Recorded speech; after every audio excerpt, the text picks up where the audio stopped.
Was on fire, and the WWE is creating memorable shows and events with these out-of-market events. Backlash in France got the job done tonight. We're going to go over a little bit about this crowd. Really did make the show, and they were my top performer of the night by far. And I think we could take a little lessons in the other countries from what they did. Also, we got the Bloodline getting a new member at Backlash. And the story thickens with Jey Uso. I'm also going to tell you guys about where we go from there with the Cody Rhodes story. Was this a one and done with AJ Styles? Or is there a little bit more road to travel? I'm your host, Bryan, the Hype Ballard, and I'm back at it again with a Backlash results and thoughts, where we got our main event, but we're going to go ahead. Let's get in. So let's start out. We've got right away a tag team street fight. What we get is we get the Bloodline popping in along with Randy Orton and Kevin Owens. And ultimately, they just go at it and chaotic brawling ensues. Orton ends up at ringside out of action while the Bloodline just double teams Owens in the ring. And this ultimately beckons General Manager Nick Aldis to come out in order to say, you guys want to beat each other up? That's fine. This tag match is now no disqualification, no submission, just a straight up, good old fashioned, no count out street fight. Fatal 4-way rules, of course, or I should say tornado tag rules. Tonga and Owens come in, and again, they go at it. We get a big near fall. We get some scoops and slams on Tama Tonga. There's a big near fall. Solo breaks it up, battering Orton to the ring. And then Sikoa wants the Samoan spike, but Randy counters with the RKO. And both men are down. KO with a steel chair, walloping Tama, and he unfolds a chair, grabs a second, and hits Tonga with one, and he sets up one and sets another up. So on until he goes a little, gets 4 chairs ultimately set up in the ring, and he gives an avalanche fisherman buster through the chairs. It's almost enough as Tonga Loa then actually arrives. Tonga Loa, if you don't know, is the second son of Haku. So now he's the brother of Tama Tonga, and he's here. He pulls Owens off the cover, smashing KO with the chairs, and Sikoa takes advantage.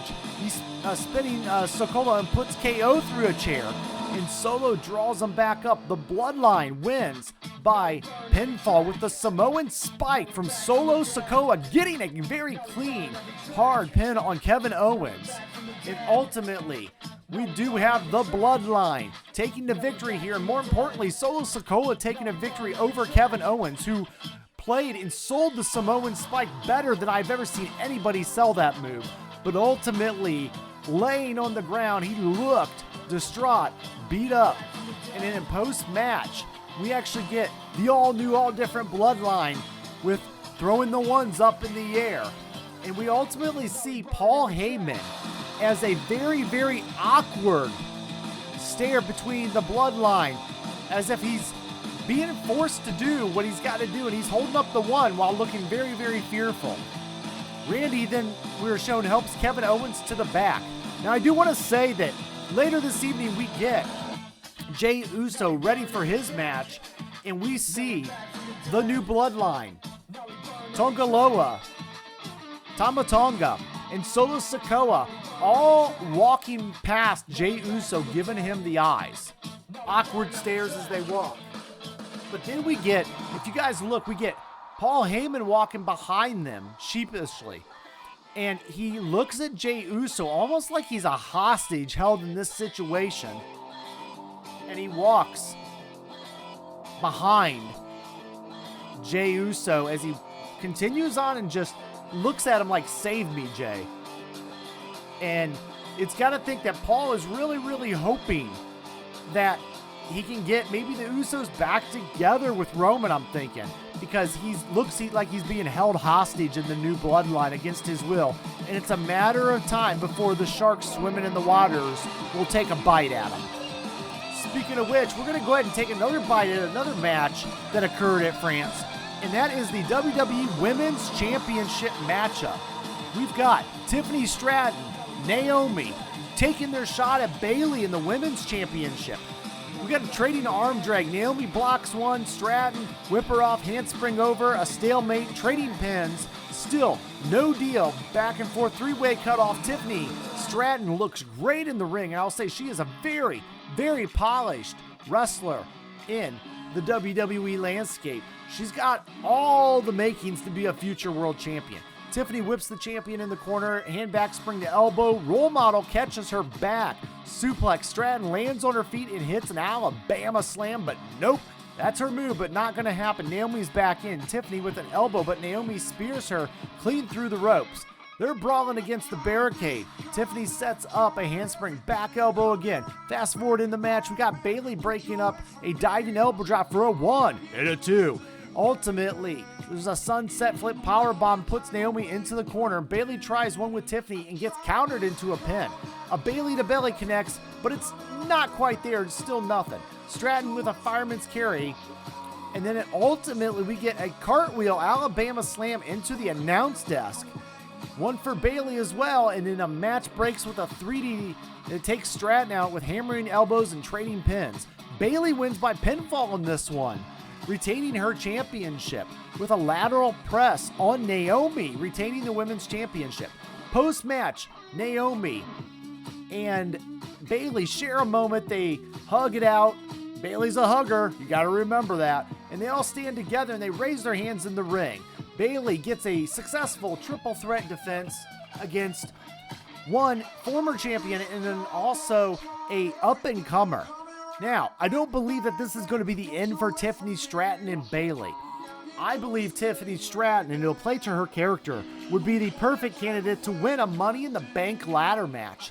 And I wouldn't mind seeing Tiffany Stratton cash that in at SummerSlam in Cleveland, Ohio.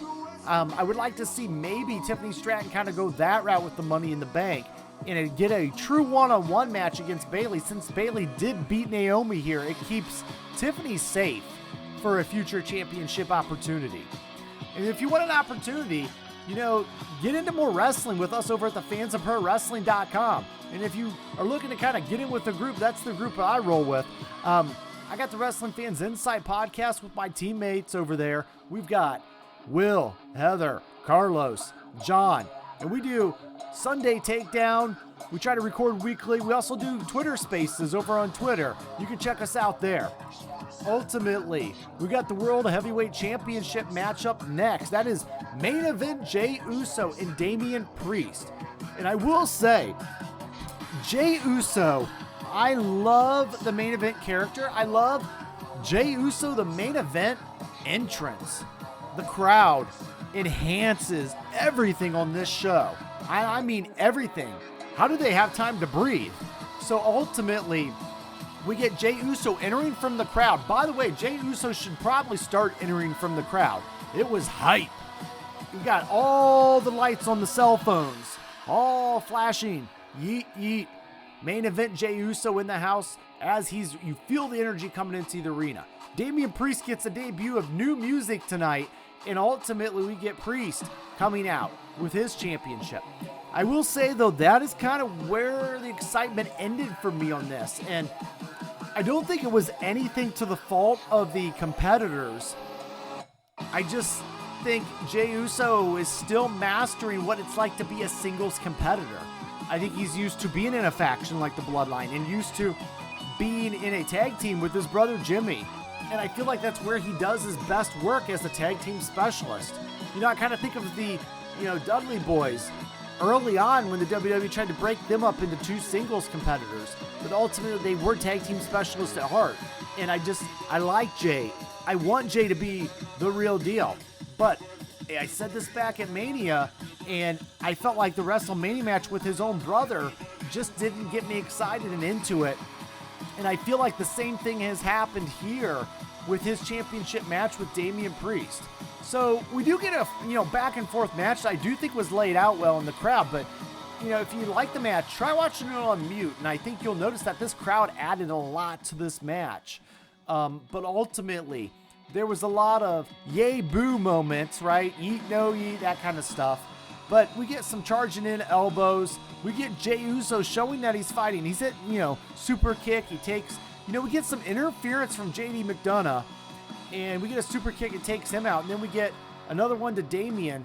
We get an Uso top off the top rope, a splash. Priest kicks out of the splash. We trade some elbows in the middle of the ring, and the length and the super kick and rolling elbows and enziguri, and Damian throws one right hand in return.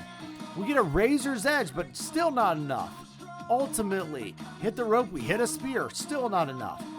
Ultimately, continue. McDonough gets back into the match, interfering, and then we also get Finn Balor making an interference as well, but ultimately we get the Avalanche south of heaven, and 1, 2, 3. Damian Priest wins by pinfall with this one, and with the Avalanche retaining the World Heavyweight Championship. Post-match, we get JD McDonough and Finn Balor hitting the ring, and they attack and beat up Jey Uso even further. And Damian actually dominantly throws them off of Jey Uso, looking like he's saving him. He's mentioned that he doesn't want help from the Judgment Day. And immediately when Damian started throwing these two smaller guys off of them, I got excited into this match, and I was like, okay, and I really got into Damian as he was protecting Jey Uso, throwing his teammates off of him. And we know it's not a protecting Jey Uso thing. We know it's more of an ego thing. He wants to be the champion on his own, but this is part of Damian's face turn. It's weird because I want Damian to have a solid first couple months of this move, but I'm more excited for the Judgment Day breakup in Damian, especially without Rhea Ripley being around. You can kind of feel Judgment Day is going to fall apart, and I feel like Damian Priest is going to have this journey to being the world champion during this, but ultimately I think it's going to run into a showdown with Finn Balor, and I'm actually more interested in that title defense and that championship title defense for Damian Priest than I was the Jey Uso match today. And I like Jey. I like Jimmy. I think they're just, all wrestlers that I enjoy, but Damian Priest, I want to see this match with Finn Balor in this showdown. And ultimately, I do want to see Priest retain in that. I think Priest will eventually, lose the title to somebody like a Drew McIntyre or even a CM Punk. But I think McIntyre would make a little bit more sense since he cashed in on that Mania. But let's go ahead and continue forward. We've got up the Tag Team Championship match for the women's tag team titles. We get the Kabuki Warriors entering as a team. I like it. I like teams that look alike. They seem alike. So there we go. And then we get Bianca Belair entering as an individual. And we get Jade Cargill entering as an individual. Again, both future main event talent right there. Bianca's already main event. But Bianca, we get the Empress in her full makeup. Side headlock from Bianca. And they slide off the mat. There's a shoulder block, a shoving match breaks out, and it gives ways to trading forearms. There's a hip toss to a pin. Asuka kicks out and then puts her in an octopus hold. We fast forward a little bit. We get a little Kairi Sane action in there off the ropes. Caught crossbody, swung into the backbreaker. We get a rock bottom and then another. And then we tag to the bestest, the fastest, the strongest, the Biancast. Double team pop-up drop, standing moonsault. Ultimately, Sane pulling at the braids of Bianca. I wonder why more opponents don't do that. But Asuka comes over and clobbers Belair and Kairi. And we get a plancha. Fast forward even further in the match. And ultimately, we go a little bit further and we are going to get our Tag Team Championship new winners crowned with Bianca Belair. With basically getting the pin for her and Jade Cargill. So ultimately, we do get new tag champs, and I actually, looking at this, they gave Jade Cargill a lot of time here. She even got to do the Jaded. But we look and we see that we are going to get a little bit more of Jade in this tag team, and I think that's the smart move for WWE. I believe that Jade Cargill is going to need some more time to marinate and to develop in the WWE brand. She did her job tonight. The match, I feel like, was, a good enough match, but there were times when it looked a little bit slower and the action looked a little fast for Jade in the ring. But I know that'll come with time, and I believe that, they WWE's being very smart by putting these tag team championships on Bianca and Jade for two reasons. One, development of Jade Cargill. We got to get her used to these different styles. And then the second reason being that we want to make these tag team champions relevant again. And when you have a former women's champion like Bianca Belair holding the title with her new bestie, her baddie, if you will, that ultimately is going to end up being good for business. And we're going to get the Mega Powers Exploding storyline here soon enough. So, also want to tell you guys, Exploding and soon enough. Thank you guys for just chatting in today and hanging out. You know, if you guys want to comment down below, that's cool. I'll try to answer as many questions as I can. But ultimately, if you hit that like button, it helps not just me, but it helps you see more wrestling content across the internet and kind of takes everything, you know, puts wrestling into your suggested feed. So hit that like button. Ultimately, thank you for returning. And if you're new, consider subscribing. Let's go ahead and get over to our main event. And that is our undisputed WWE Championship matchup. AJ Styles, the Phenomenal One, and the American Nightmare Cody Rhodes getting his first undisputed championship defense. We get some circling. We get the Cole actually making reference to the two former Bullet Club leaders out loud. And I can't believe that they actually said that. Is the WWE recognizing official history? That's interesting and I like it. But why not play into this history? Give us a little bit of a snippet because it is good for business. And I think that's part of this new era that Triple H isn't scared of the wrestling industry. He knows that WWE is the top dog and they are worldwide. And why not mention things, right? Because there's nothing to be intimidated about when you're truly number one. You just got to stay focused on the work you're doing. So, and I think Hunter is doing that with Backlash. So ultimately, we get a back and forth. We get a hammerlock in the match. Cody trying to punch his way out of that. Ultimately, the kitchen sink takes him off his feet. We get a leg chest and kicks from the challenger. We're trading pinfall attempts.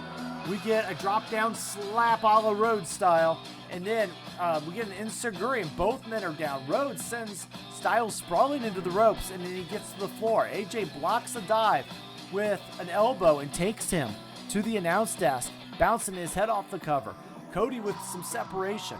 Ultimately, we then get, fast forward a little bit in the match, we get a victory roll for a 1 and a 2. AJ comes back out with a couple moves himself, jockeying for position on the aprons. AJ hits a brain buster, nasty one on the apron. Rhodes recovers and gets him under. The Cody power bombs AJ through the French announce table for once, not the Spanish announce table. That was a nice touch. Referee Jessica basically starts counting and they barely beat the count together, trading forearms in the middle of the ring. We get some round kicks and both men are going to be down and out for a little bit. Ultimately later then we get just not enough and we get Styles clash reversed and AJ floats over and then out of the corner we get a snap suplex into the turnbuckles. Styles springboards into the 450 splash. The American Nightmare is not going to lose. He's not going to go down. He fought 2 years to get this. But we get AJ Styles burning hammer, doesn't deal with Rhodes, observing, and then the Phenomenal One, the Cody Cutter connects, but still no. Ultimately, we go a little bit further, back and forth, faster and faster. Diving Cody Cutter, inverted face lock applied, and Cody Rhodes wins with the Crossroads, the 1, the 2, and the 3. And ultimately, Cody Rhodes gets a successful first-time title defense. It's the right call, it's the right crowd, and AJ Styles, the right opponent. Let's get into the final thoughts. And then with that, we're going to look at the final thoughts of WWE Backlash London. The crowd was amazing tonight at Backlash, and they added so much, as I mentioned, to this event. And to the point, every match seemed like, we're going to use the term banger, and I hate the bangers, right? But that opening match with the Bloodline versus Owens and versus Randy Orton, that crowd really pumped it up and kept the energy all night. But that match really was well placed by the WWE, and the unpredictability of just making it a street fight added even more sizzle to the steak.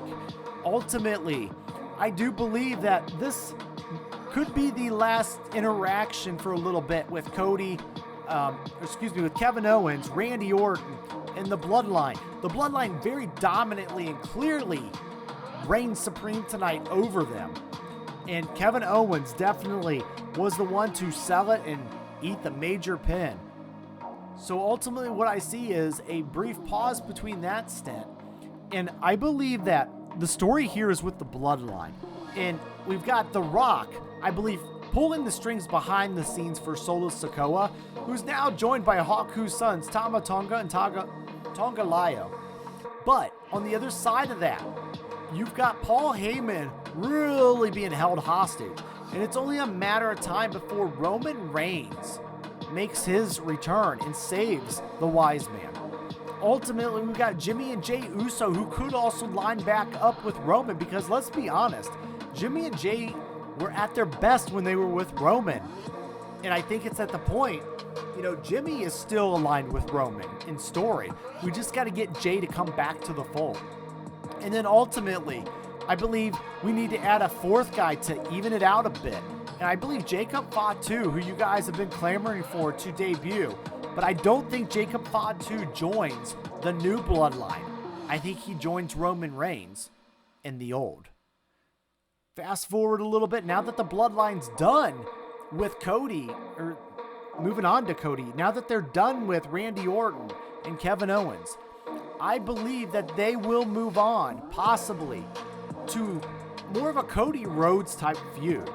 And it could even be that Cody Rhodes, maybe he joins Randy Orton in a temporary partnership to help, because they have history there. But I do believe ultimately it will lead to Randy versus Cody, possibly even at SummerSlam or earlier. And I feel like that would be a nice matchup for these two to go at it for that Undisputed Championship, and another great worker. The match Cody had tonight with AJ Styles, I do believe was a one and done, or a very quick one, but it was a good match and it got the job done. They could go a little bit further with the Bullet Club now that they do have, the other members over there on SmackDown with the OC. And I guess in that point, Cody would need Randy Orton's help to maybe even the odds a little bit, which could cause a temporary, alignment. And Kevin Owens could just kind of come along for the ride for a little bit. But ultimately, I do see Randy turning, and then we get the Cody-Randy match. So we could get a little bit more out of AJ Styles, but I do think it is still going to be a short program. So guys, I want to make this a short program, just give you the thoughts and results, and those are the final thoughts. So I'm going to get out of here. Did you guys enjoy this Backlash pay-per-view PLE? If so, let me know in the comments down below. And remember, it's not goodbye, it's just game over.